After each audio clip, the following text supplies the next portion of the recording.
Hello दोस्तों, आप सभी ने बचपन में जादुई पत्थरों की कहानियाँ तो जरूर सुनी होंगी। पत्थर जो रास्ता बताते हैं, पत्थर जो जहर का असर खत्म कर देते हैं, हैरी पॉटर वाला फिलोसफर पत्थर, ये सारे पत्थर तो बस कहानियों में होते हैं।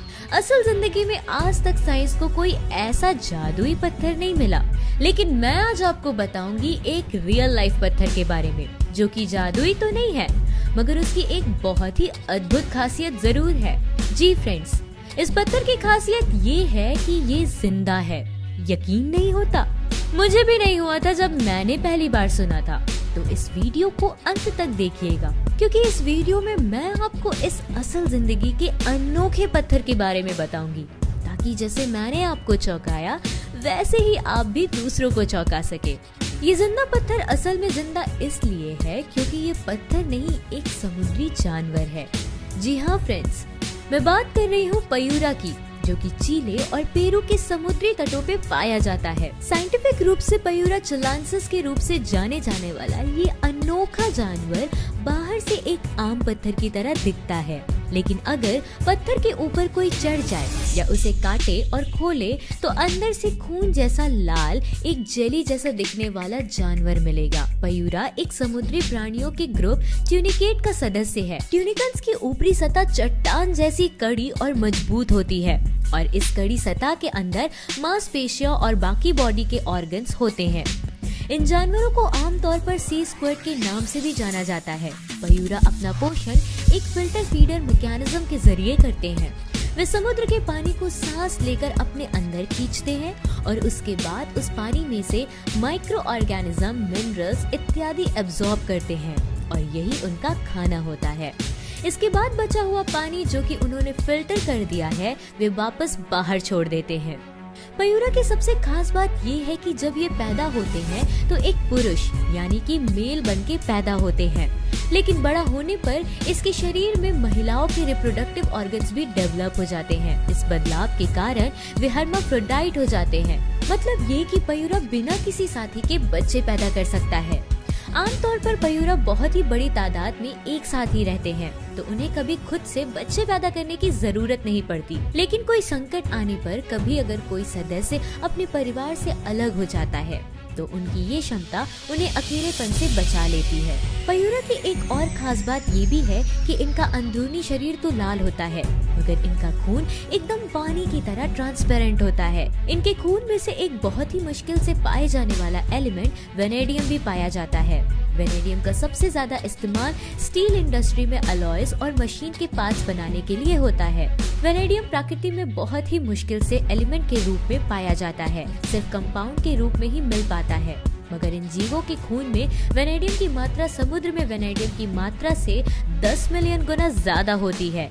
इसका मतलब ये कि अगर हम इन जानवरों के खून से वेनेडियम निकाल पाते तो अगले 1000 साल तक हमारी स्टील इंडस्ट्री को वेनेडियम की कमी नहीं होगी।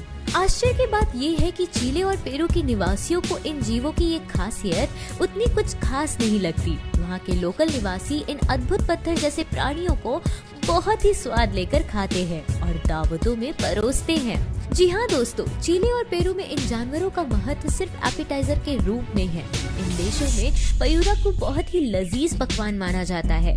वहाँ का सबसे सर्वश्रेष्ठ रेस्टोरेंट्स में इसको एक स्पेशलिटी डिश की तरह परोसा जाता है। पहले इनके कठोर शंख को हथौड़े या किसी भारी चीज से तोड़ा जाता है और उसके बाद इसके अंदर में से मांस निकालकर उसे पकाया जाता है। कभी कभी तो वहाँ के निवासी इनको सैलेड्स में कच्चा भी खा लेते हैं। हालांकि वेनेडियम की उपस्थिति के कारण साइंटिस्ट इनके सेवन के बारे में थोड़े चिंतित हैं, मगर ये जीव इतने ज्यादा प्रसिद्ध है कि इनको स्वीडन और जापान जैसे देशों में खाने के लिए इम्पोर्ट किया जाता है। आपने बारिश के मौसम में एक स्नेल को तो देखा ही होगा। वो भी मुसीबत आने पर अपने शंख में घुस जाता है और शिकारी को ऐसा लगता है कि वहाँ कोई जानवर है ही नहीं। पयूरा भी कुछ ऐसे ही जीव हैं। फर्क सिर्फ इतना है कि स्नेल ज्यादातर अपने शंख के बाहर ही रहता है और रेंग सकता है, जबकि एक पयूरा न हिल डुल सकता है और उसके असली शरीर उसके पत्थरी सतह के अंदर ही होता है, ना कि उससे अलग। पयूरा अपनी प्रजाति का अकेला ऐसा प्राणी नहीं है, खासकर कि अगर हम समुद्री जानवरों को देखें। समुद्रों में ऐसे बहुत से प्राणी पाए जाते हैं जो कि पत्थर, बालू या पौधों जैसे दिखते हैं। स्टोन फिश, जो कि दुनिया की सबसे जहरीली मछलियों में से एक है, वो भी एक समुद्री पत्थर जैसी ही दिखती है। लीफी सी ड्रैगन भी एक अद्भुत प्राणी है जो अपने आसपास की समुद्री घास जैसे दिखता है। प्रकृति ने इन जानवरों को ऐसा इसलिए बनाया है ताकि वे अपने आसपास के वातावरण से घुल मिल सके और खुद को अपना शिकार होने से बचा सके। अगर आप प्रकृति के बारे में जानने की कोशिश करेंगे तो आपको एहसास होगा कि हमारी प्रकृति भी किसी जादूगरनी से कम नहीं है। उसके बनाए अद्भुत प्राणी इस बात का सबूत है कि जादू कोई काल्पनिक चीज नहीं है, बल्कि हमारे चारों ओर है। और क्या आप सोच सकते हैं कि हमारी प्रकृति का बनाया सबसे अद्भुत करिश्मा क्या है? इंसान। हम प्रकृति की बनाई सबसे अद्भुत और सबसे नायाब चीज है और हमें इस बात का गर्व होना चाहिए और अपनी प्रकृति का सम्मान करना चाहिए। तो फ्रेंड्स, आज के लिए बस इतना ही। अगर आपको ये वीडियो अच्छा लगा तो लाइक करना मत भूलिएगा और ऐसी और मजेदार वीडियोस देखने के लिए हमारा चैनल को नीचे दिए लाल बटन दबा के सब्सक्राइब जरूर करिए। Thank you, good bye.